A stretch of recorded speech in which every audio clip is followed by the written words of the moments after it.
Hey guys, this is Fundo on Wanchopagama.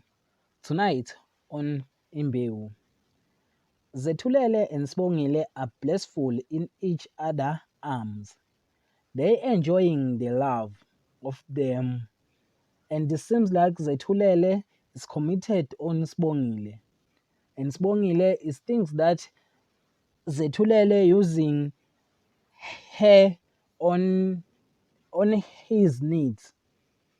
While Nkululeko makes a plan for CEO to become a CEO, and he used Zagiti to bring down Zetulele, while Zagiti refuses to bring down Zetulele.